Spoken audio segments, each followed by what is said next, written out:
बिस्मिल्लाहिर्रहमानिर्रहीम। आज हम physics part 2 chapter number 12 electrostatic के फर्स्ट टॉपिक कूलम्स लॉ के बारे में पढ़ेंगे।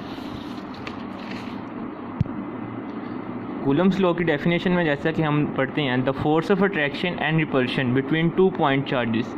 यहाँ पॉइंट चार्जेस को मैंने हाईलाइट करके लिखा है। इन पॉइंट चार्जेस के बारे में हम आगे जाके पढ़ेंगे, ये इस लॉ की लिमिटेशन है। Is directly proportional to the product of magnitude of charges and is inversely proportional to square of distance between them. हम यहाँ पर दो चार्जेस कंसीडर करते हैं, एक पॉजिटिव और एक नेगेटिव। इसको हम Q1 कहते हैं, इसको हम Q2 कहते हैं। ये चार्जेस दोनों पॉजिटिव भी हो सकते हैं, ये चार्जेस दोनों नेगेटिव भी हो सकते हैं। हमने पिछली क्लासेस में पढ़ा है कि पॉजिटिव और negative will attract each other, इनमें फोर्स ऑफ अट्रैक्शन होती है, और same charges will repel each other, इनमें फोर्स ऑफ रिपल्शन होती है, लाइक दिस। ये तो हमें पता है कि दोनों चार्जेस अगर डिफरेंट होंगे तो एक दूसरे को अट्रैक्ट करेंगे और सेम होंगे तो एक दूसरे को रिपेल करेंगे। लेकिन जिस फोर्स से वो एक दूसरे को रिपेल करेंगे या अट्रैक्ट करेंगे वो एक म्यूचुअल फोर्स होगी। अब वो म्यूचुअल फोर्स की मैग्नीट्यूड क्या होगी वो फाइंड करने के लिए हम जो लॉ यूज़ करते हैं उसे हम कहते हैं कूलम्स लॉ। जैसा कि डेफिनेशन में उसने कहा, the force will be directly proportional to product of magnitude of charges. तो हम कहेंगे F is directly proportional to Q1 मतलब Q1 की मैग्नीट्यूड और Q2 मतलब Q2 चार्ज की मैग्नीट्यूड। आगे वो कहता है and is inversely proportional to square of distance between them. Distance में क्या आएगा, Q1 से लेके Q2 का डिस्टेंस, इसको हम लेट्स सपोज R कह देते हैं। वो कह रहा है कि जो फोर्स होगी वो इन्वर्सली प्रोपोर्शनल होगी square of distance between them, मतलब उनके डिस्टेंस के स्क्वायर के। मतलब जिस फोर्स से ये एक दूसरे को अट्रैक्ट कर रहे हैं वो फोर्स इनके डिस्टेंस के स्क्वायर के इन्वर्सली प्रोपोर्शनल होगी, डिस्टेंस के स्क्वायर के इन्वर्सली प्रोपोर्शनल होगी।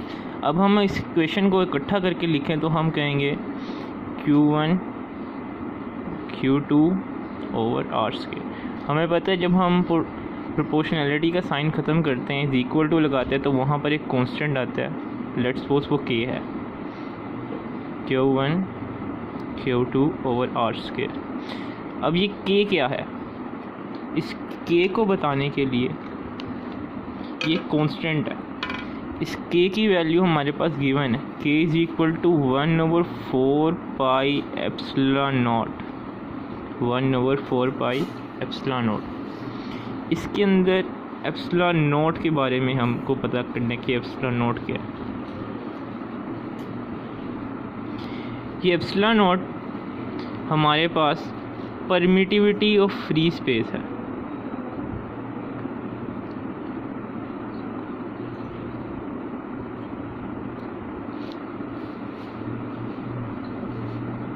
मतलब जो दोनों चार्ज हैं इनके दरमियान कोई मीडियम है, वो एयर भी हो सकती है, वो वैक्यूम भी हो सकती है।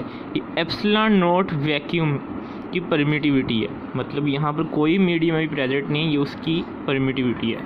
अब हम इसकी वैल्यू देखें अगर, तो इसकी वैल्यू होती है हमारे पास epsilon naught is equal to 8.85 into 10⁻⁻12। इसका यूनिट अभी मैं नहीं लिखूँगा, इसका यूनिट पहले हम फाइंड करेंगे, बाद में मैं इसका यूनिट लिखूँगा। इसका यूनिट फाइंड करने के लिए हम लोग एक करते हैं start.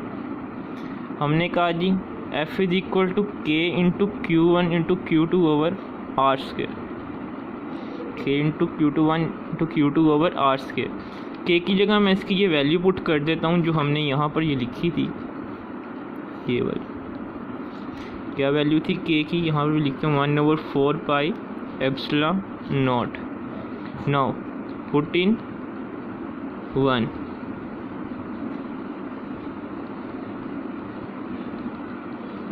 F is equal to हो जाएगा 1/4 pi epsilon naught into Q1 into Q2 over R square.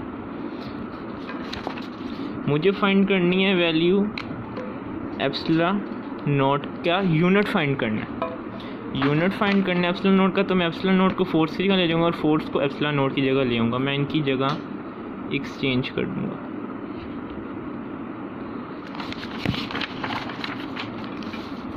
Epsilon not आ जाएगा यहाँ पर और ये हो जाएगा 1/4 pi force into Q1 into Q2 over R square. हमें पता है कांस्टेंट का कोई यूनिट नहीं होता। फोर्स का यूनिट है हमारे पास न्यूटन, चार्ज का यूनिट है हमारे पास कूलम और डिस्टेंस का यूनिट है हमारे पास मीटर। तो हम इनकी जगह इनकी वैल्यू इनके यूनिट्स पुट करेंगे। 1/न्यूटन coulomb into coulomb over metre का स्क्वायर। ये न्यूटन है। अब हम इसको अरेंज करके लें, coulomb square, coulomb into coulomb, coulomb square, newton into metre square. Coulomb square newton ऊपर जाएगा तो पर न्यूटन हो जाएगा, मीटर ऊपर जाएगा तो पर मीटर स्क्वायर। तो हमारे पास इसका यूनिट क्या बना, दोबारा देखें, कूलम स्क्वायर पर न्यूटन पर मीटर स्क्वायर, कूलम स्क्वायर पर न्यूटन पर मीटर स्क्वायर। ये हमारे पास आ गया इसका यूनिट। अब हम K का यूनिट फाइंड करते हैं। हमारे पास इक्वेशन थी K into Q1 Q2 over R square, या फिर हम यहाँ से इसका यूनिट फाइंड कर सकते हैं। K is equal to 1/4 pi epsilon naught. इसका हमारे पास कोई यूनिट नहीं होगा क्योंकि ये कांस्टेंट है। एप्सिलॉन नॉट का यूनिट हमने अभी ये फाइंड किया ऊपर, हम इसको पुट करेंगे 1/, कूलम स्क्वायर पर न्यूटन पर मीटर स्क्वायर। ये ऊपर जाएगा तो इसका यूनिट उल्टा हो जाएगा, K is equal to newton metre square पर कूलम स्क्वायर। ये आ गया हमारे पास K का यूनिट।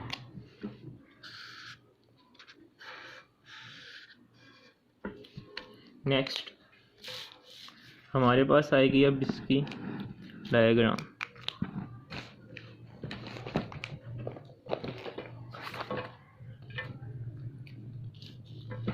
जब दो सेम चार्जेस होंगे, मतलब ये भी पॉजिटिव और ये भी पॉजिटिव, तो ये दोनों एक दूसरे को रिपेल करेंगे तो इनकी डायग्राम तो शो बनेगी।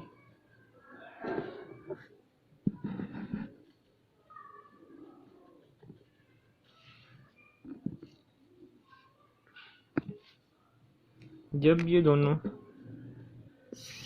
डिफरेंट होंगे Q1 Q2, तो ये दोनों एक दूसरे को रिपेल करेंगे, अट्रैक्ट करेंगे, तो इनकी डायग्राम कुछ यूँ होगी। नेक्स्ट इनकी वेक्टर रिप्रेजेंटेशन।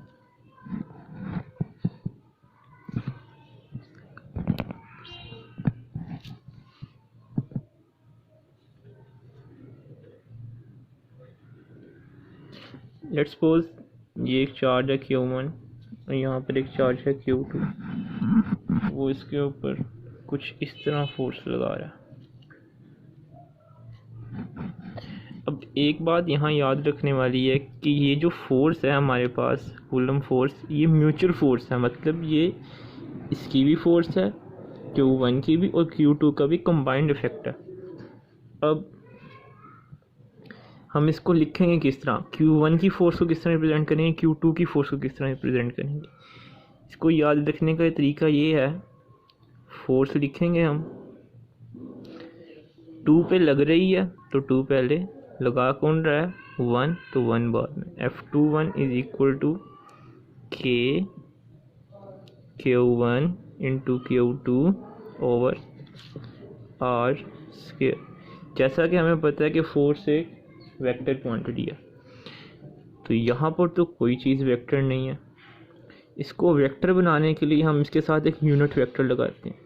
यूनिट वेक्टर हम इसलिए लगाते हैं कि ये इस क्वांटिटी को फिर ये वेक्टर बना देता है, और यूनिट वेक्टर लगाने से इस पर कोई फ़र्क नहीं पड़ता, क्योंकि यूनिट वेक्टर की 1 होती है।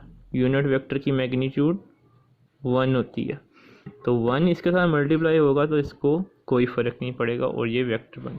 अब हमने ये बताना है कि एफ के Q2 इस पर कितनी फोर्स लगा रहा है, तो हम उसको लिखने का तरीका देखें। 1 पे फोर्स लग रही है, लगा 2 रहा है, तो यूँ होगी KQ1 into Q2 over R square, और साथ ये यूनिट वेक्टर भी आ जाएगा। फाइनली अगर हम इसको सिंपल में लिखना चाहें तो हम इसको यूँ लिखेंगे, F is equal to K into Q1 Q2 over R square and unit vector. इसके बाद एक चीज़ आती है कि ये तो हो गया फॉर फ्री स्पेस। अगर हम इसमें कोई मीडियम इंट्रोड्यूस करा दें, अगर हम इसमें कोई मीडियम इंट्रोड्यूस करा दें, मतलब 2 चार्ज हैं Q1 और Q2, उनमें हम कोई मीडियम इंट्रोड्यूस करा दें। लेट्स सपोज एयर हो, जो हमारे पास बुक में टेबल 2.1 में गिवन है। एयर की हमारे पास जो परमिटिविटी होती है वो होती है 1.006, ये होती है एयर की परमिटिविटी।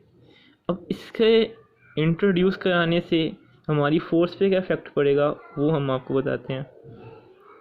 इसको लिखने का तरीका होगा, जब कोई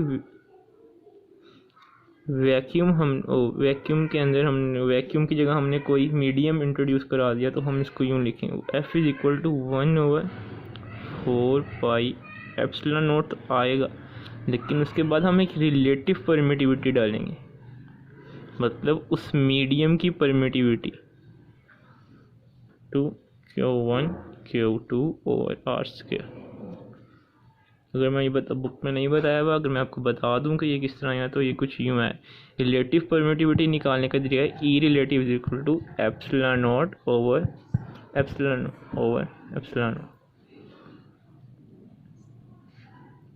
हमने निकालनी है ये total relative permittivity is equal to total permittivity over epsilon naught. Total permittivity निकालने के लिए हमने क्या किया, टोटल परमिटिविटी को यहाँ रहने दी। ये है टोटल परमिटिविटी, जो कि इन दोनों का मैग्नीट्यूड, तो ये है एप्सिलॉन नॉट मतलब परमिटिविटी ऑफ फ्री स्पेस। ये है रिलेटिव परमिटिविटी यानी उस मीडियम की परमिटिविटी, तो ये यहाँ पर डिवाइड हुआ है, यहाँ जाके मल्टीप्लाई, तो ये एप्सिलॉन नॉट बनेगा E relative into epsilon not. ये हमारे पास इक्वेशन है जिसको हमने यहाँ पर पुट कर दिया। ये बुक में वैसे नहीं लिखा हुआ, अगर आप नहीं लिखना चाहते तो कोई बात नहीं। उसके बाद एक क्वेश्चन आता है बोर्ड में, how Coulomb's law is same as Newton's third law of motion। Third law of motion क्या था हमारे पास,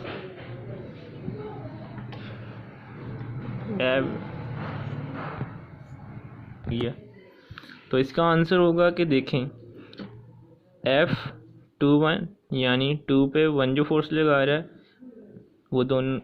वो फोर्स, और F1 पे जो 2 फोर्स लगा रहा है वो दोनों इक्वल हैं, लेकिन दोनों ऑपोजिट डायरेक्शन में है। मतलब हमने थर्ड लॉ में पढ़ा हुआ है कि every action has a reaction force, मतलब अगर हम कोई फोर्स लगाते हैं तो उसके रिएक्शन में हमारी भी बॉडी पे कोई फोर्स लगती है।